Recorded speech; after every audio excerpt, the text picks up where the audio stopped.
I'm going to turn my face off for. You turned your mic off and not your face. Thank you very much. That's if you do all the bloopers in the beginning of the meeting, I suppose the live demo will be excellent. No issues on that side. Thank you, Paul. Appreciate the heads up. So yeah, just a short introduction to our company, Simtech Engineering. Most of our focus, if not all of our focus, is about simulation technology and engineering solutions. We were the first company that brought FEA to the shores of South Africa in the form of MSc Nastran back in 1995. So this year it's our 30th anniversary, which we are very proud of. Our main technology supplier is Hexagon, the MSc software, but we also represent other solutions such as Moldex 3D for injection molding, ESI for metal casting, as well as Accentus Aero, whose product we are going to discuss today. So just in short, as part of our commitment to our users and our local industry, Simtech Engineering launched 2 new initiatives for the year of 2025. The first one is the one that we call Sharpen the Saws. These are sessions for existing users to upskill themselves with all the tools available with them in the huge MSc1 licensing system. The sessions are based upon customer feedback, customer conversations, support cases, preferences and individual requests, as well as internal sessions that we as a Simtech team host on our own to upskill ourselves and to ensure that we remain on the sharp end of engineering simulation.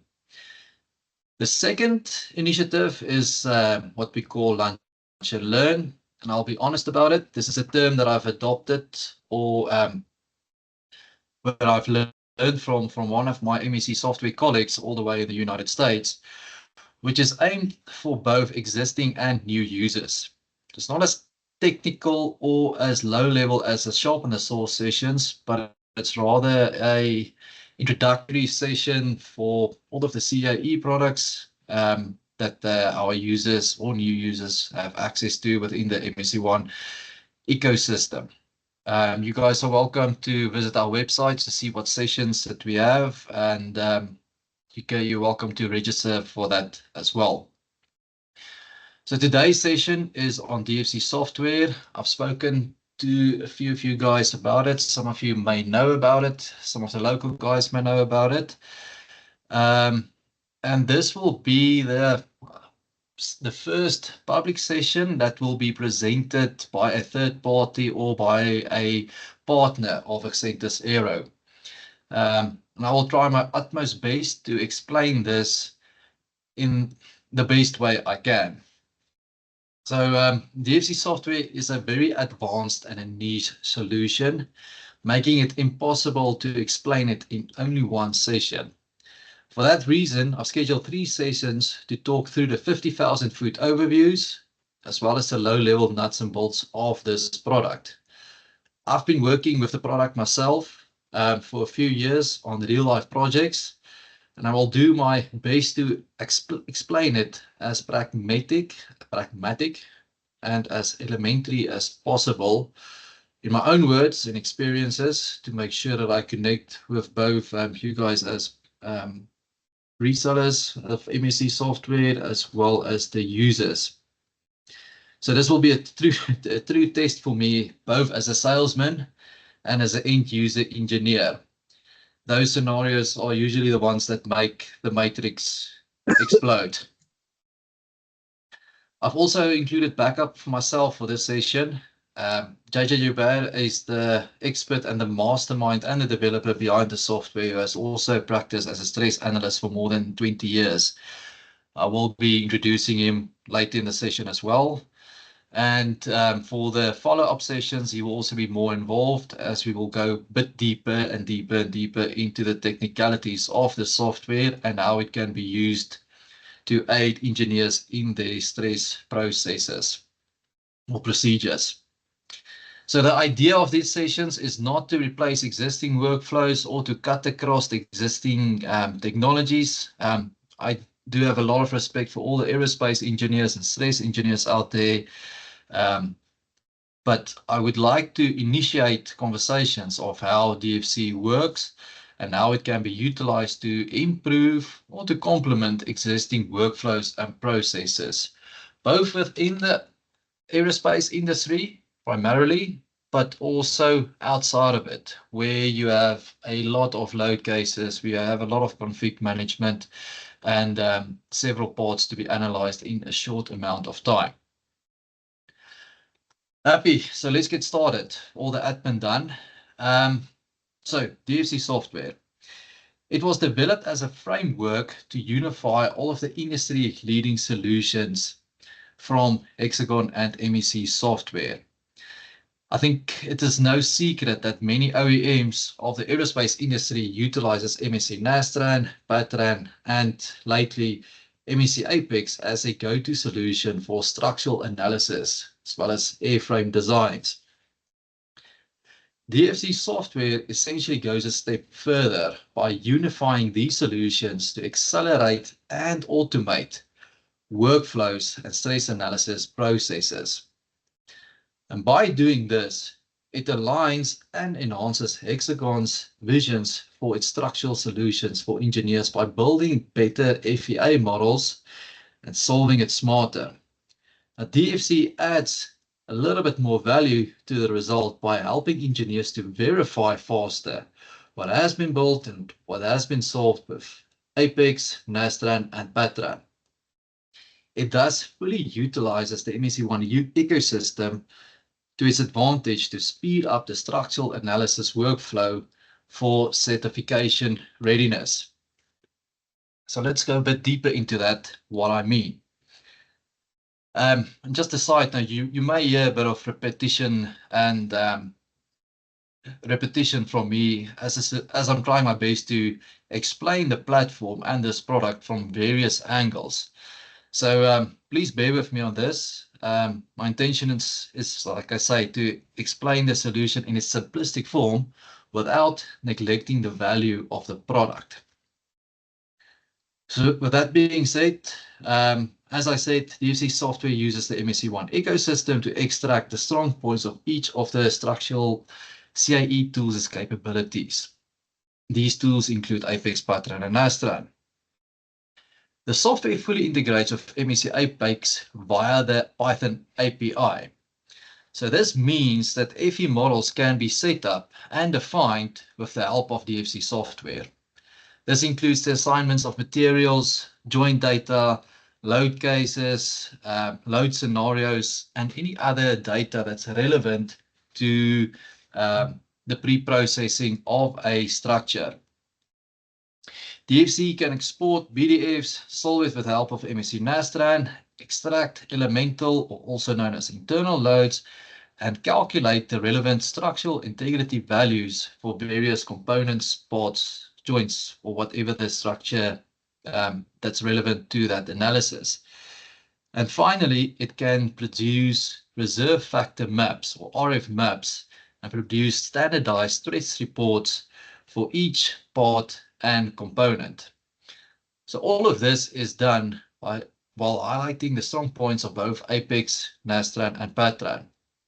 If you're familiar with MEC1, you'll probably know all the strong points that's on screen that I've listed, but this is not limited to it. I think it's no secret today in industry that MEC Apex is the ultimate leader when it comes to model cleanup, to meshing, assembly management, even mid-surfacing, everything around the pre-processing side of any FEM model generation. MEC Apex is extremely powerful when it comes to that. I don't think MEC Nastran needs any introduction, and do take note that I mention it as MEC Nastran, not only as Nastran. I'm not going to go into the details of it, but it's quite important for me to include the MEC in front of the Nastran part of it. And the reason for that is MEC Nastran is currently the trusted and the certified finite element solver used by all the major aerospace and automotive OEMs. I know it's one of the best in class linear solvers, especially for large models with its stability and capability of solving large models in a very accurate and reliable way. And last but not least, Patran. I know that it's one of the most capable preprocessors for both the implicit and explicit solvers like MXC, Nastran, and Ditran. It has a very strong capability of extracting loads with its post-processor, and it also has a very powerful command language or scripting language called PCL or Patran Command Language. So yeah, as I say, DFC connect to all of these platforms to bring the best out in all of them. I'm going to try and explain that in a more visual way with a typical workflow. So the user sets up his FEA model in MSC Apex and fully defines it with the help of DFC software and the Apex API. So he measures the model, he assigns materials from a MMPDS database or his own corporation's material database with the help of DFC software. As well as the same applies for the joints and the fastener data, and he can even assign his loads, boundary conditions, and scenarios or solution sequences via DFC into Apex.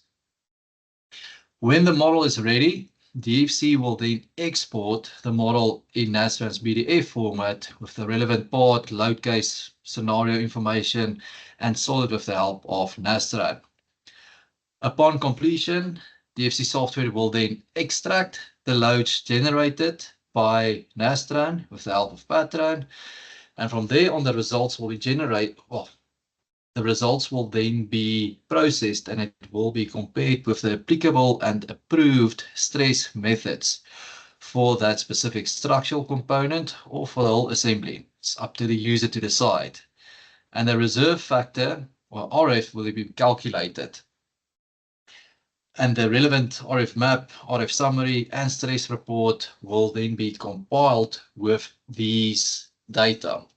Now, what I want to point out with this slide is that it's still very much sequential to a certain extent, but I'll get to the automation of that in a moment.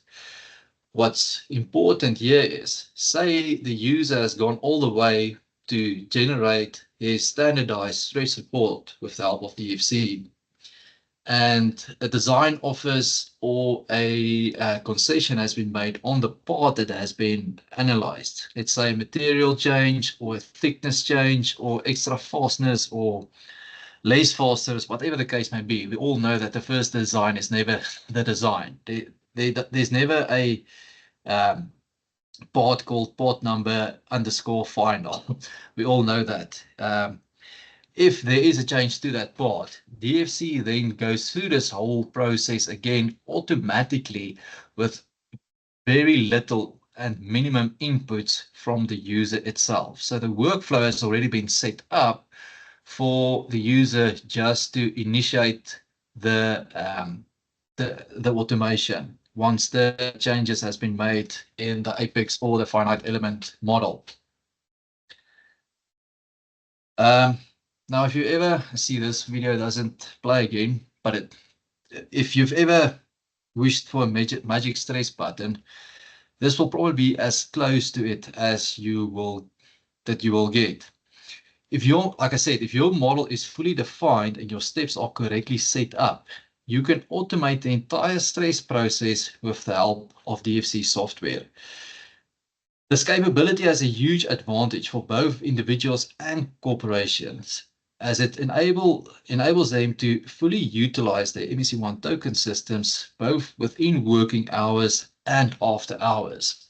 And most of these tasks are then automated, freeing up the engineer to focus on engineering, more critical engineering tasks. There are several other advantages to this, but before we get to that, we quickly want to take a look at a typical alternative workflow, or that we will see in industries today, how it is done. So, when a stress analyst is tasked with to stress a part or do a structural analysis on it, you'll typically start by importing the CAD into his preferred preprocessor. Pre-2016 or pre when Apex was not available yet, most of these pre-processing and model cleanup was done in the accompanied CAD environment before moving to his preferred or his chosen preprocessor like Patran. But with the arrival of Apex, much of this has changed with its industry-leading and extremely powerful model cleanup and meshing tools. I think it's safe to say that Apex reduced the CAD to mesh processes from months and weeks up to days and hours. I'm not over-exaggerating when I'm seeing this. I think there's several case studies that prove this point. However, that's not the point of this presentation. We can maybe do a separate session on that as well. But from there on, again, whether it's Apex or Patran, all the FE, all the finite element characteristics are defined as the materials, loads, boundary conditions, scenarios, whatever the case may be. And then it will be solved with the help of the industry standard solver MSC Nastran. After it is solved, it can be post-processed, both in Apex or Patran, whatever the user may choose. However, for most aerospace structures, are required to extract the internal or the elemental loads to analyze it with approved methods. Now, Patran has always been a very strong solution for this activity. Once extracted, engineers then use their preferred number cruncher or spreadsheet tool to evaluate the finite element loads with allowable loads in order to calculate a reserve factor, a margin of safety, or an RF. And then with the generated data, a stress report is manually written or drafted according to the user's style, his preference, or to the company's or the organization's template. So what we see on screen here is a very thorough, but also a very tedious and laborious process. The manual operations are not always efficient in terms of time and reliability, and the process still leaves gaps for certification purposes. I'm well aware that there's a lot of smart engineers out there that uses scripting technologies to automate some, if not all of these processes. And there's nothing wrong with it. I don't think you can get past doing several parts on a project without using these tools to your disposal. However, to train a junior engineer to become script writers before committing engineering isn't always an option when facing time constraints during the course of an aerospace project or a development program. Not to mention the time spent on report writing and the risk of having 3 analysts writing 3 different styles of reports and giving that information in 3 different ways. So what DFC does is to basically streamline these steps to provide a data storage and a communication platform between the materials, joint databases, load cases, the PDF export, solver settings, execution, even the model verification, result extractions, result analysis, and the result documentation. All of this is done with DFC software that essentially streamlines the CAD assemblies to stress reports. However, there are a few important points to keep in mind. DFC software creates a standard stress report that is traceable and linked to both FEA models and FEA results. And what's also very important is that DFC is not a magical black box of analyses. A lot of people like to think of it that way, but it's not, and it's crucial to understand that. The user has access to all of the aerospace methods that DFC uses to analyze a part, its descriptions, and how it's calculated. The user can even access any stage of this process to critically review or double check what's happened in that process and to see if everything is according to his preference, according to his standards, according to his quality checks. The user can even provide DFC with his own methods, with its own calculation styles or his techniques, if that's preferred. Meaning that once the load extraction is done, that can be provided to the user, or the user can provide its techniques to DFC to do his own way of the analysis according to his experience, his research, or what his client or his OEM requires. Also to mention is that the power of DFC comes to life when the model is fully defined, which means an entire assembly can be analyzed with hundreds and hundreds of load cases, all automatically. The user does not need to be present. All of this can be streamlined and done in the background. And what's also nice about this, it allows the users to focus more accurately on the modeling of finite element structures, as well as providing feedback to the design office to ensure that any part or any structure has the correct integrity for certification. And that ultimately provides a massive advantage when it comes to certification at the end of the day. And speaking of certification, I know it's a swear word for a lot of engineers, but it is something that can't be ignored, like most of the problems that we have in life. That is ultimately what DFC stands for, Design for Certification. So as I explained in the previous slides, DFC completes the second half of the stress process that you see on screen. Now, it's very important to notice that stress analysis does not always stop at a fringe plot of a von Mises stress. Stress analysis is much more than that, especially in the aerospace industry.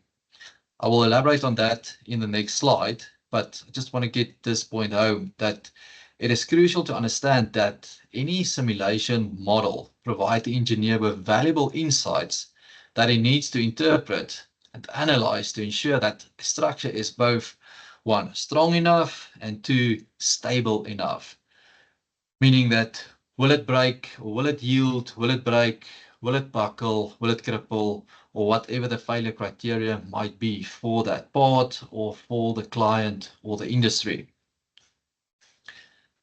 And this is the value that DFC software provides, the ability to utilize simulation results, analyze it according to aerospace approved methods, generate RF plots, stress summaries, and reports it all in an automatic workflow according to certification requirements.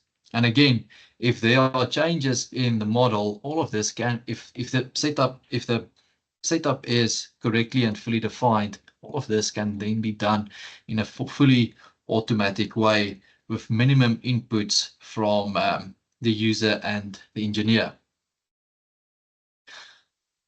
Going a level deeper, this is my last slide on the technical stuff. Then I'll introduce JJ. But we will focus on this more in the second and the third session. So I'm just going to give a brief overview about aerospace methods and why it is important to us.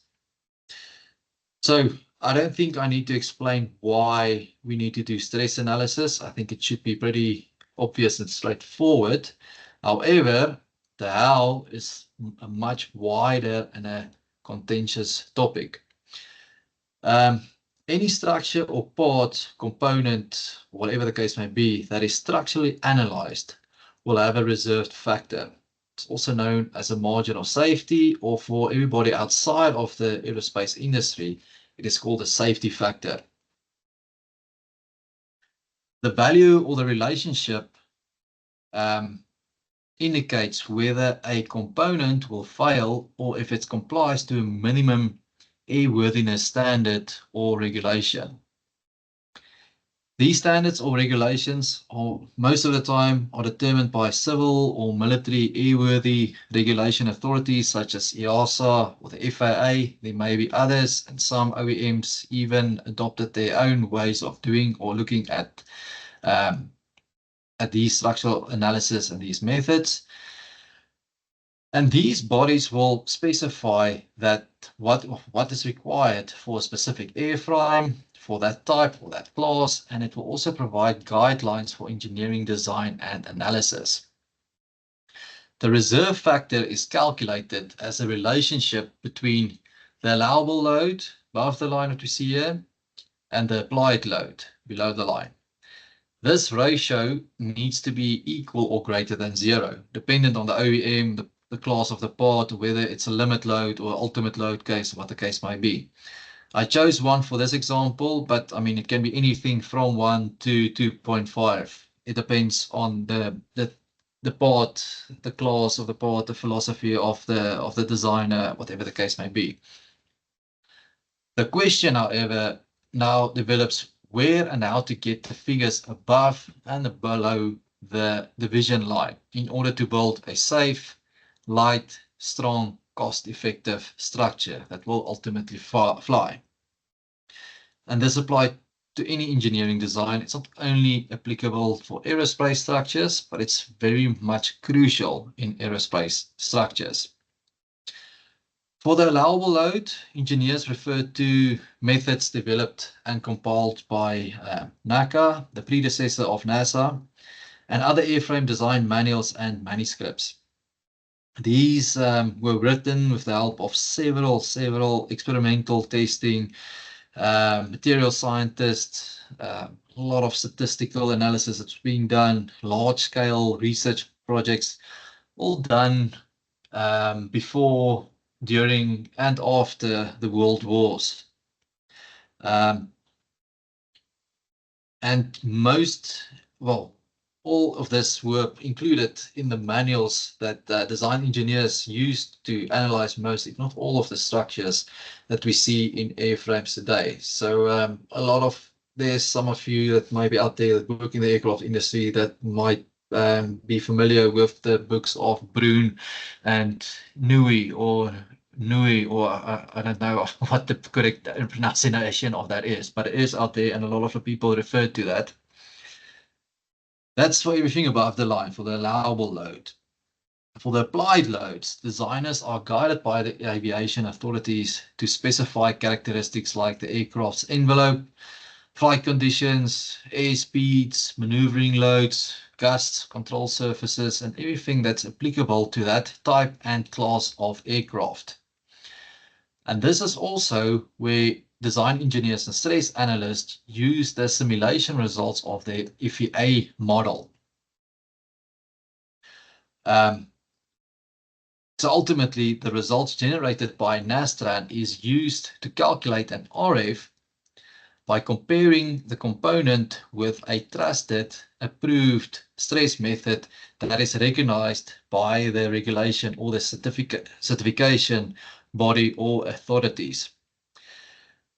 And this can be anything in a structure, from a stiffened panel to a specific joint, to lugs, to sheet metal failure, or whatever the standard design of aircraft may include. I can maybe get to that on a later stage and in the second sessions as well.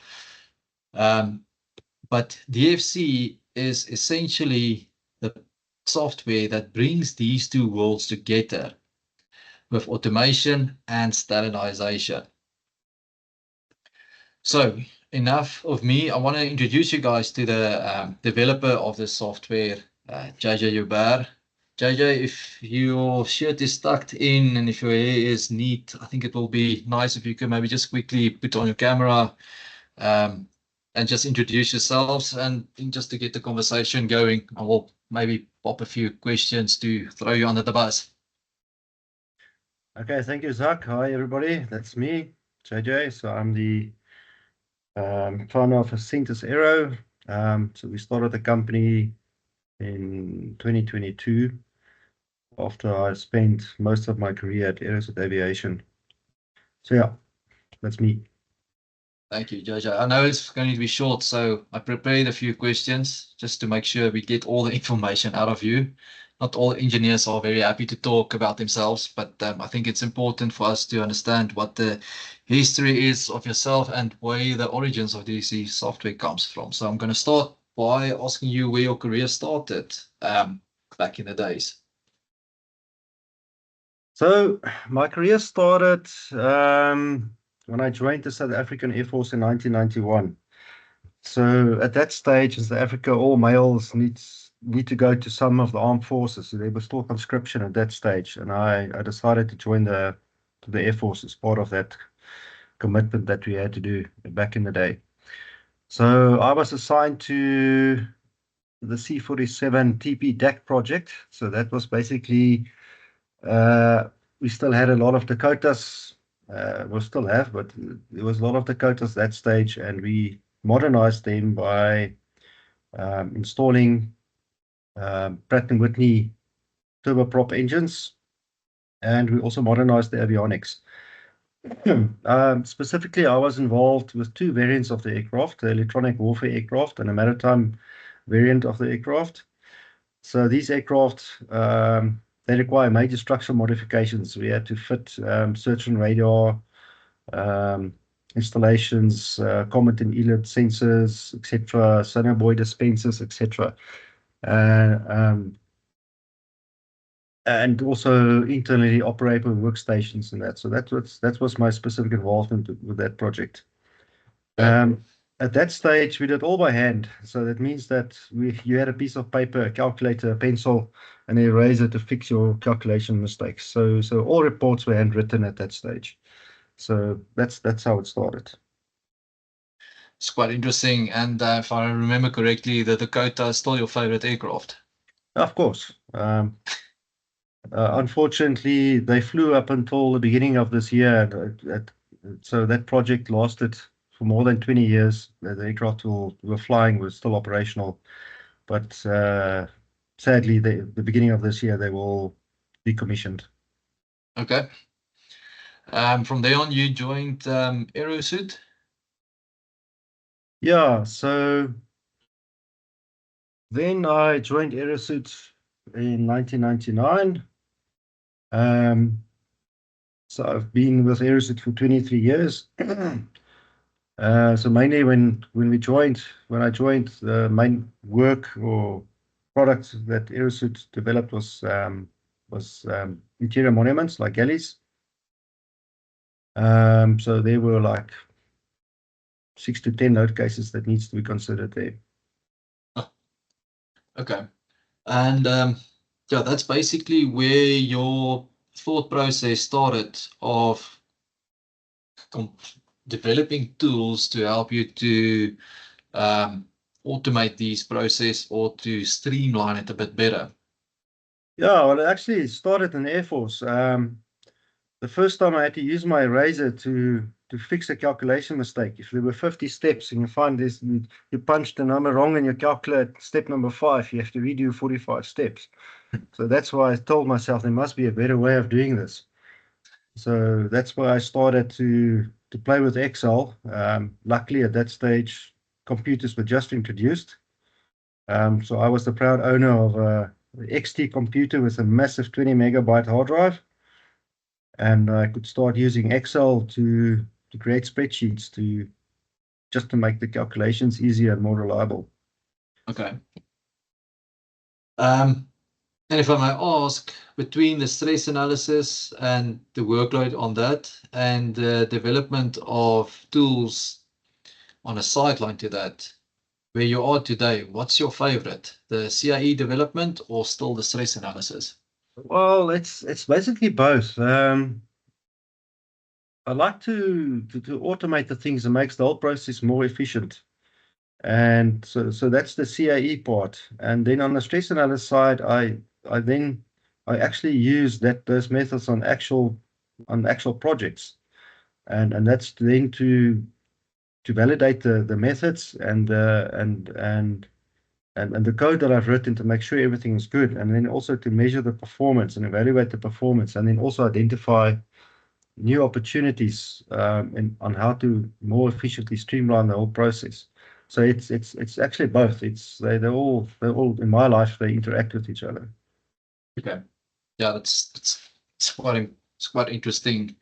When one passion supplements another discipline. Yeah. Almost last question from my side. Is there a specific reason why you settled and chose the MSC1 ecosystem, or did you evaluate other CAE solutions as well during your 25 years or in the aero industry? Yeah, so in my career, I played with a couple of things. I've played with Hypermesh. I've played with what we call Assist for Windows, which is an Airbus program, which is later turned into SAMI. And all those things, they are very, very manual still. It requires a lot of manual input and chances for user mistakes. So what drawn me to MSC1 was the introduction of MSC Apex. All these other programs, they use very specialized API languages like PCL and TCL and things. And with Apex, it introduced a Python API. Now, and with this API, you're in full control of the model. But also with that, it opens up the whole Python libraries, everything like Pandas and NumPy and all these nice things that you can use for calculating doing very complex calculations. You've got things like Pillow, which you can generate images with, and VTK and all of that. So it just makes then the whole framework much more efficient, and you can do a lot more with it. So that's what's drawn me to MSC1 is this capability of the Apex Python API and then using the Python libraries. Okay. Yeah, that's quite interesting to you as well. In terms of the future and DFC software, will DFC, is it exclusively only for aerospace applications, or do you have a wider vision for it?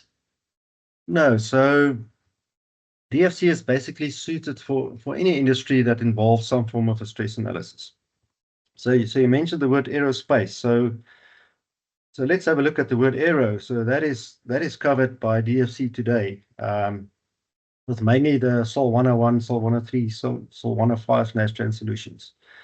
Now looking at the space part of aerospace, so we are very close to finalize the integration of SOL 111, which is the dynamic solver of Nastran, and we've mainly focusing there on the random response and the frequency response capability. Which is the backbone of any space product like satellites and launch vehicles and all that. So we're not just solving and generating Nastran results, but we're also doing all the load combinations. Because in the space industry, you have to combine all your dynamic results with the static results. So we're also doing that part, and that generates a load file with loads that you can use with any of the existing stress analysis methods that's available in DFC. Okay. Just lastly, we also started working on a maritime version of it, aimed at the shipbuilding industry. So a ship construction is almost identical, very much similar to that of an aircraft. It's also a bunch of different panels. So we can then utilize also developing then that app to analyze ships, basically. Yeah, that was my next question. If there's anything, or if there's a focus for something closer to the ground or closer to the waters. Yeah, that's maritime. Awesome. JJ, I'm going to involve you in the next two sessions as well. That's in July and in September. We've briefly discussed the strategy, but if you can have a wish list of what you would like to discuss in those sessions, can you maybe just give a few words on that? Yeah, I think we can showcase a little bit more of the technical and other features of DFC, like the the automatic load creation, load extraction, the analysis, and things like the RF map. I think the RF map is a very, very, very nice tool to visualize your structure and the status of your structure in one view. So that's just to mention a few. Okay. Yeah, no, that's good. I'm looking forward to that.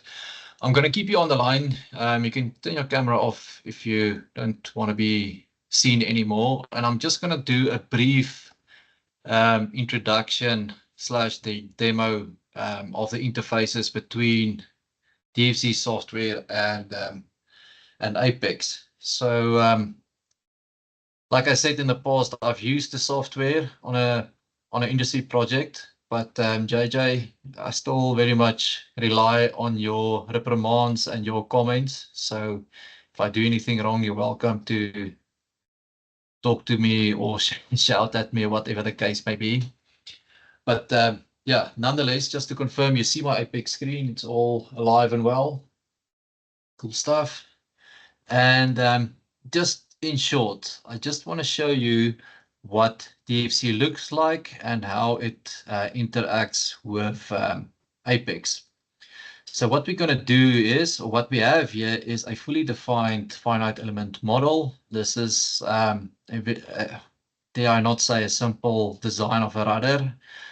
Let's just say it's a classical design of a control surface that has materials assigned to it, that has joints assigned to it. And you'll see a bit later on, all the joints is named in such a way that DFC can access results from it to do certain analysis. But yeah, nonetheless, it has loads assigned to it. It has joints, it has materials, it has mesh, it's all good to go. So what I'm going to do now from my toolbar is open DFC from within Apex. Now this is a example where most of the calc files and models have been set up. Just going to run through it. So I've opened up DFC software like you've seen on screen here. I'm going to open a project.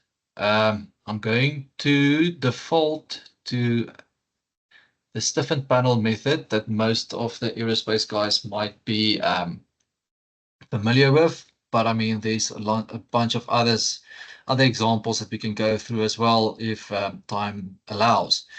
Let's see, here we go. Open that up, and then we have that project open up as a database. So here you will see your FEM that DFC uses. It will include the pathways of your Patran and your Nastran EXEs. You can specify which versions you are using and all the other project details and folders that's applicable to that project. Now there's a lot of data in here. It may seem intimidating, but it's actually not. It's just a very nice way to capture all of your materials, your fasteners, your joints, your lug information, even beam info, and so forth. So all of this is covered in a training, and we can maybe focus on this part of the software in our next sessions as well. But what I want to get to at is the database where let me just, okay, this is now actually cool because see, all of my data is erased. So this is now a proper on the fly demo that I will quickly show you how it can be imported, because it's not that complicated. JJ, you want to comment? Just go back to your DFC database view.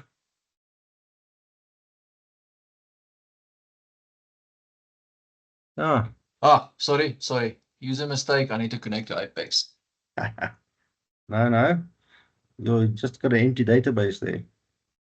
Okay, so this was now my trial run this morning that I erased the stuff. But I mean, we can quickly just bring it in to just imported it quickly. Yeah. How easy it is to do it. Okay, so we're going to go to our model. We're going to go we're going to use a stiffened panel example for this one. So what we're going to do is we're going to go into this toolbar and we're going to say we want to extract the data that is relevant to a stiffened panel. So I'm not going to go through the definition of a stiffened panel, but in short, it is basically a panel that consists of two faces and that is stiffened by either a rib or a stringer or a beam of some sort. So the panel method is a way to see if that will buckle, if it will cripple. We can go through all the failure modes when we get to the calc file stage of it. So what I'm going to do is I'm going to tell Apex or the DFC toolbar within Apex that I want the data associated to this part or to this structure of it. Just want to make sure that I'm on the correct side of this model. So I'm going to ask it to extract results. And we wait for it to go through the Apex data. So just bear with me for a minute or for a few seconds. There we go. This is the wrong side. Need to look at this one.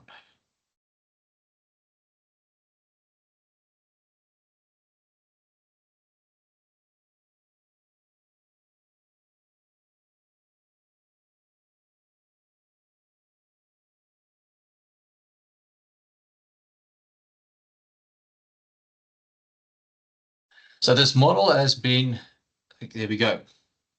This is filled with all the data that's relevant to do the analysis on that stiffened panel. So what it basically does is this model has been solved prior to this session with MSc Nastran, and Apex associates this model feature with a certain set of results that it knows now that it needs to go and extract. So we've extracted that. We're going to come to DFC software and we're going to go to CAE data import. We're going to read from the Apex file. We're going to add it to our database and we are going to say we want to look at the stiffened panel buckling analysis. If that's selected, we're going to press execute. And then we see that we've added 3 calc sets associated to that. The first one being the face on the left-hand side, the second one, the face on the right-hand side, and then the beam or the stiffener itself that basically represents the structure. By the way, while I'm on the screen, you can see all the other methods and all the other structures that can be analyzed. We see over here. And then we're going to go to our database. I'm going to see all of this is over here.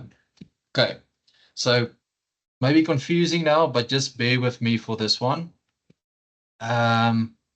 What we need to do now is we can give it a part number. Let's just go to our stiffened panel.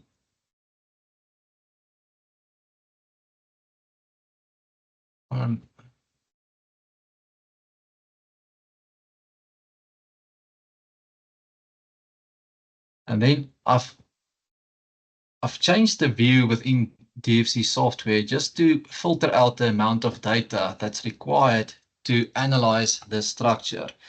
So everything that is in black in this box or in this row needs info. So it's a nice way just to make sure that everything that's required is filled in. And by the way, if you use DFC or not, you are going to have to do this in any case. So let's say this is a flat skin, just give it a very large radius.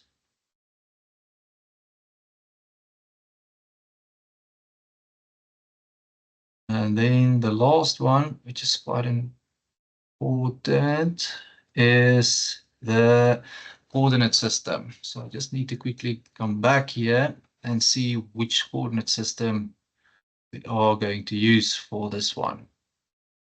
I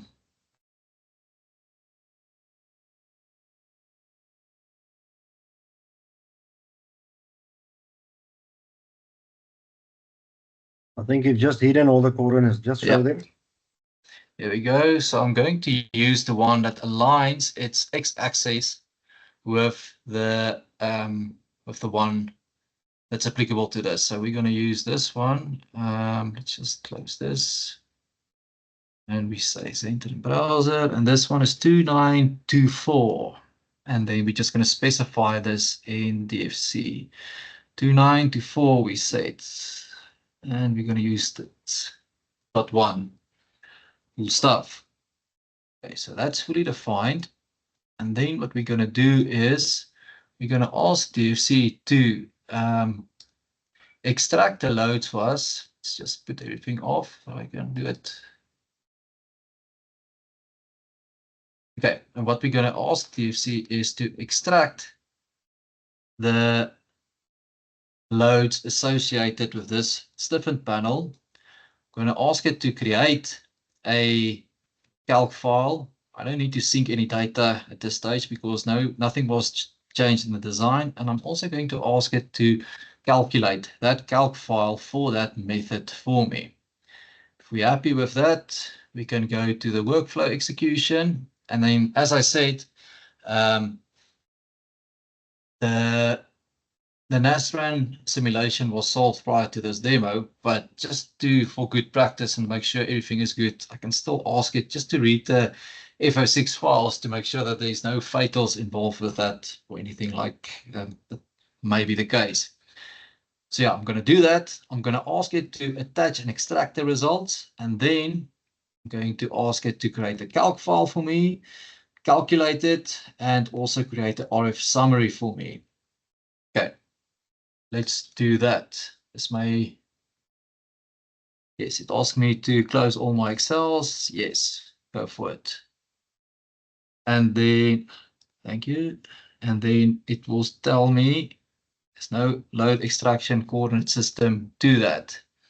So if I go back to my database, sorry, Zak, you just need to extract the stiffened panel schemes as well. Of course.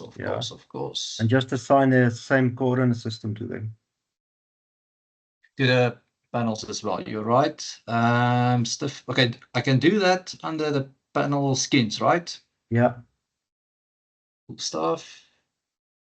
And then it was 2924, if I remember correctly. That one and 2924.1. That one, yes. Happy days. Let's go to workflow execution, and then we can just ask it to do it again.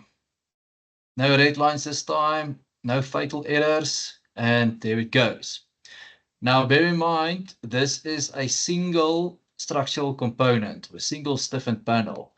You can imagine now the capability that you have if you have several or 10 or 20 stiffened panels already defined and set up, and you can just come and extract the loads, create a calc file, and calculate that and draft your RF maps and RF summaries all automatically. So it's still executing. We see bottom right, executing command, please wait. Currently, from experience, I know that it's creating the calc file now, and why this is a bit of a pause is just because it takes a massive amount of information that's being populated into the calc file, which includes the load envelopes and everything associated with this analysis. So there, that goes. And what's also nice about it, you can look back at your analysis and see what took a lot of the time, or what parts take a lot of time to analyze and to calculate, and where you can improve your processes. So let's just wait. Still busy. Create the RF summary. I mean, this it took. Let's say this took about 2 minutes. If you have about 100 parts, you can initiate this run and you can make coffee, you can irritate your cat, you can keep your colleague out of the work, whatever the case may be. So it's complete, we're happy. We can go back to our database, and then I always just go to this view to make sure that all my calcs have been done. So create status was done, calc status was done. I have a minimum RF here of 0.38. That's probably going to cause a few red eyes. But we know I know JJ has chosen quite a significant load case for this part, for the example, but nonetheless, we can get to that at a later stage. Input errors, okay. Code errors, all are okay. So I can go here and I can ask DFC, let's just go to the left again, to open the calc file for me. Now this is very powerful and very nice. So when you open this up, it opens up a Excel template that includes all of the relevant and important data relevant for that analysis. So you'll see here the load envelope in terms of stresses, but also in terms of loads.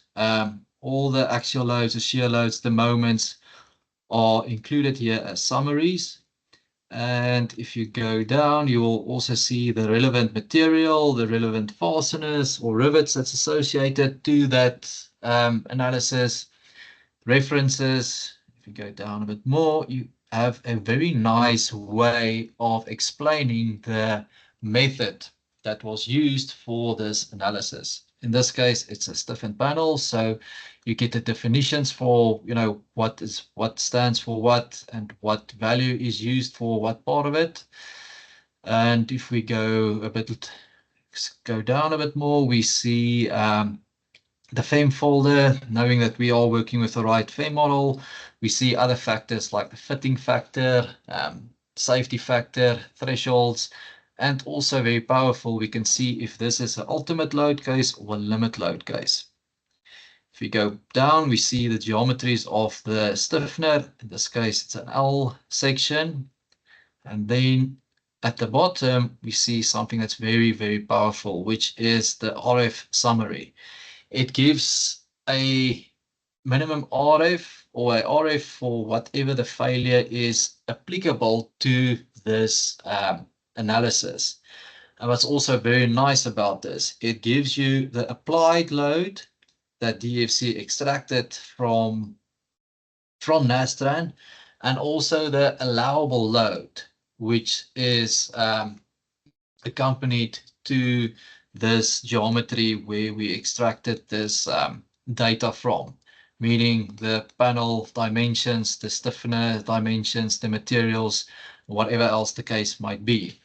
And from there on, you can quickly see what your failure modes are, where it will fail, why it will fail, and what the RF will be due to that.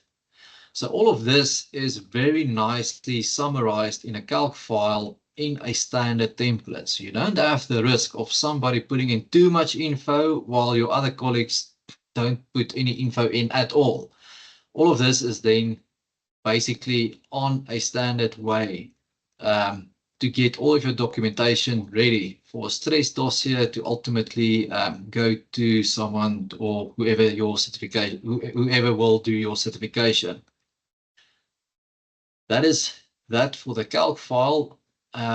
That can also be automated to be included in a stress dossier. We can maybe get to that in another session. But what I can also show you is that we can have a look at the RF map of that component. So we saw that the minimum RF is 0.38 most, and it will tell us, okay, we've seen now that it's a stiffener failure. Let's just close this. It's a stiffener failure, and it tells us where that failure will be. Okay, it's obvious now here because we only have this one part or this one stiffened panel, so it is obvious that the failure will be here.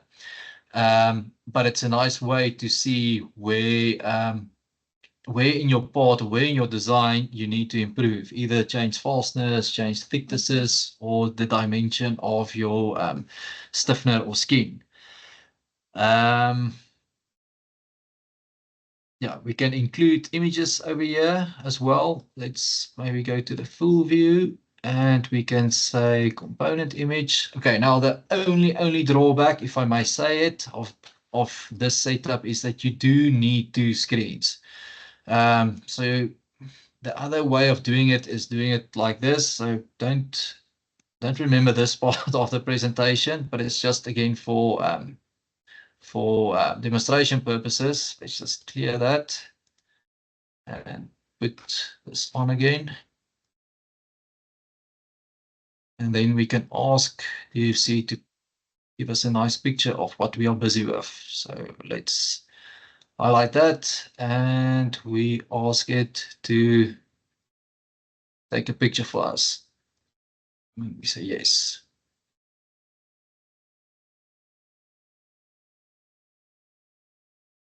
Then we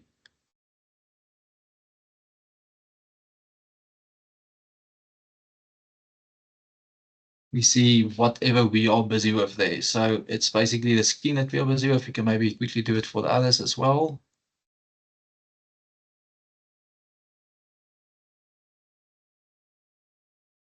For the last one.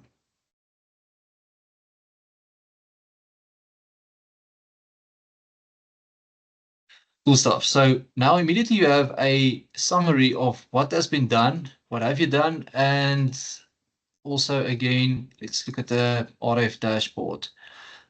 Obviously for the skins, there's not a RF for this method because it's all included in your stiffened panel buckling method. That's the long and the short of it. JJ, is there any other specific features that I need to show you or need to point out for this particular demo? I can maybe just show you that that failure mode of the buckling database. Or anything else that you'd like me to point out? No, I think this is good enough for the panel buckling thing. It's up to you if you want to show anything else.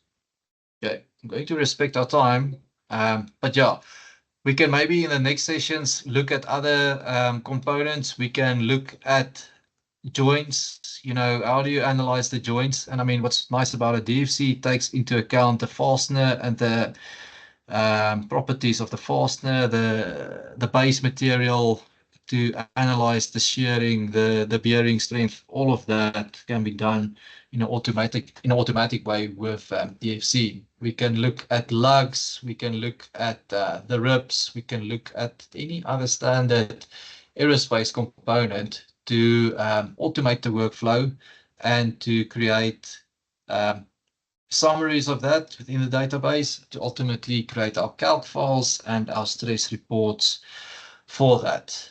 Excuse me. Sure. Zach, I just have one question. Ashraf from BIAS Engineering. What is the calculation file preparation for all this? Because there should be some input data. Could you just like preview that for like 1 or 2 minutes?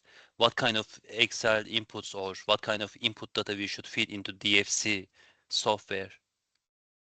That's a very good question. And that's actually why I disclosed in the beginning of the session, we can't demo DFC in one session. There's quite a deep end of that. Yeah. I can quickly answer that. Please, JJ. So when we extract the CAE data from Apex, as Zach has shown, we extract whatever we can from DFC, from Apex. That means geometry, materials, thicknesses, all of that. So that is then stored in this database that you see here. And when we create the calc file, we basically transfer all the data to the calc file automatically. So your involvement in actually filling in data is minimal. There are 1 or 2 things that you need to fill in, but at most of the time, it is absolutely minimal that you have to manually fill in. So if you go to the method input there, just move down, just go to the method. Here we go. All right, just move a little bit more down just to show some of the input. So anything that's got a gray background, that's automatically filled by DFC. It's only that, that funny blue color. There are things that you need to double check and make sure that you put in the right data there. And that's a user choice, what he wants to put in there. But anything in gray is automatically filled. So Yeah, like I said, I get it. My question was like, this is a very capable software that you are showing right now. It can do lots of things. So for it to function fully at the full level, that you can get the most out of this, how much input do you need to feed into that? Like, is it element stresses, the strains, the element forces, moments, all that stuff, and the like PDF file in full with all the properties, the element ID data, node data, element to node association, all that stuff? It should be fed, right? Like, you are feeding in all the FEA data into those calculation files that you just showed at the first step. Yeah, correct. Zak, if you can go to the DFC image again. So when we extract the data, we extract all the node and element IDs associated with it, the structural component that you want to analyze. Then in terms of loads, so each method is defined with a predefined way of extracting loads, because some methods wants von Mises stresses, some method wants loads, some method wants that. So each method has then got an associated extraction method. So there we've got our elemental things, our skin elements and stuff. And if you can go to the load extraction, so that method, then the load extraction for that method, just go a little bit more to the right. So there we extract, for that one, we extract shell elemental stresses at the centroid at the two locations. So each method is associated with what is actually needed for that method. How must we extract data to be able to do the calculation? Then we have the nodes and the elements. And when we do then our extraction with Patran, we automatically populate a load file with all the loads for all the elements, for all the load cases. And we extract it in a coordinate system to align the loads or stresses in the direction that we want them to be, suited for your analysis method. And then DFC will then automatically extract everything and read all those loads with the method and do the calculations, all of that, and then it will populate then the output in the stress method. Does that answer your question? Yes, I guess so. Thank you so much, AJ. Okay. I think what's important to add to that is, again, it's not a black box where DFC just randomly goes and extracts data associated to that specific part or component. But as JJ has said, that there's a way to extract certain loads for certain components or certain methods. And also added to that, your FEM model needs to be fully defined in order for DFC to get that data from there. So just correct me if I'm wrong, JJ, but if I do the extraction like I did now in the previous step, in the beginning of this demo, you basically go and see what elements are associated to this panel that we've extracted, as well as the other, let's call it panel A and panel B. And it also go and calculate the geometrical characteristics of that panel with its fictices to calculate the allowable load and compare that to the elemental data that's being extracted from it that was generated by Nastran to ultimately do the analysis. Zak, there's also a question from Marco Adriani. Can you see the questions or should I read it? Well, I'm busy replying quickly here. If it's Marco, I'm not sure if I want to respond to it. Okay, so Marco, just to quickly answer your question. So that depends whether that analysis is associated with a limit or ultimate load. So if that was an ultimate load, obviously the RF will trigger you then to do a post-buckling analysis. So all you do then is do a post-buckling extraction from Apex and feed that to DFC, and then you can do the post-buckling analysis. Yeah, so the question was, does the software like flag you, say, hey, I've got negative RFs here, so you need to do a post-buckling, or you will then pick it up and then go to a different module where the post-buckling analysis will be done?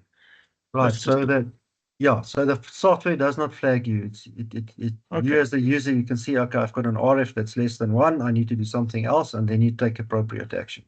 Okay. But your software has post buckling in it and all other stuff. Yes, yes. Okay. All right. Thanks.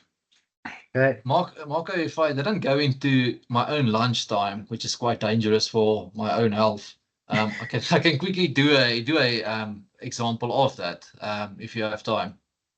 I have some time, but I've got till 2:00, so I don't know how long it'll take you. If it gets quiet, it means that I've dropped dead because of my empty stomach. All right.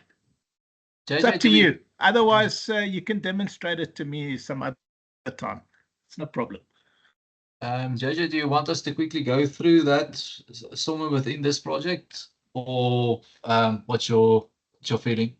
well, you can quickly do it. It will take us 5 minutes. So you can just go back to Apex. Select that same stiffener. Sure.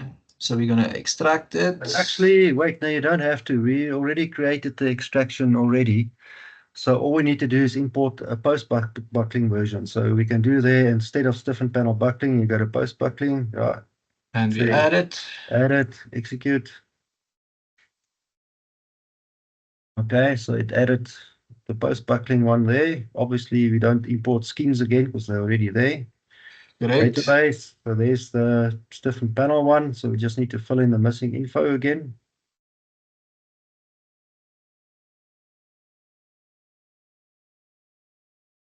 So then the redistribution of the load then will go onto the stiffeners and that type of stuff. So this post buckling then does that, or what? Yeah. So Or, yeah. you just, yeah. So it's basically, then it takes account into the effective width and all of that. It calculates an allowable based on the effective width that you have. And then it will then calculate what you applied a load allowable can be what's your allowable, and then it takes the resultant loads it extracted from the skins and the stringer there, or the rib flange in this case. So it will then take the resultant of that, the skin A, skin B plus the stringer resultant Yeah. load, and it will then compare that to your allowable. Okay. And it will also Oh. do all the nice things like force crippling and Yeah, and secondary force- bending and everything on the yeah, stiffener. secondary bending and all of that. Yes. Okay. Let's quickly check. We're gonna extract. We're gonna create a calc file. We're gonna calc it. I'm not gonna worry about the publish part now, and I'm going to do exactly the same thing here. We're gonna extract, and we're going to hit the magic trace button and give it out. Let's close Excel, please. Yeah, just for everybody's sake. So for the reason why I don't want Excel open, because in this automated workflow, we're closing and then opening Excel in the background without warning the user. So if you've got Excel open, you're going to work nicely, and the next moment your Excel is going to be closed. So that's why we just like the user to keep Excel closed while this is happening. And then again, we just wait for the creation of that calc file. Okay, it's done. It's faster this time. Let me just wait for the calculation and for the RF summary.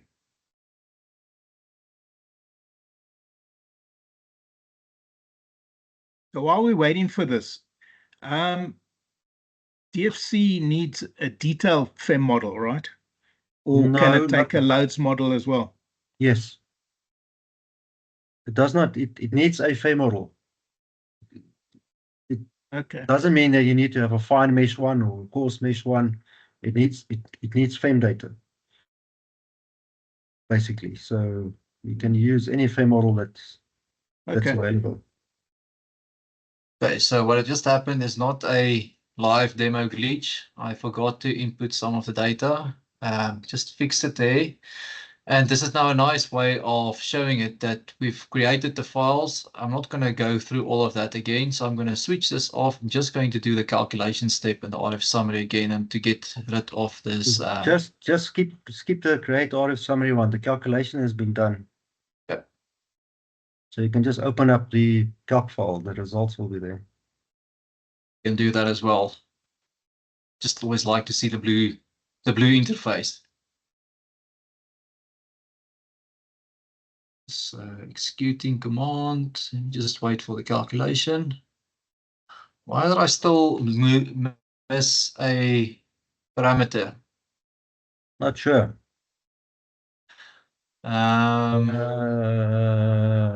You need to synchronize.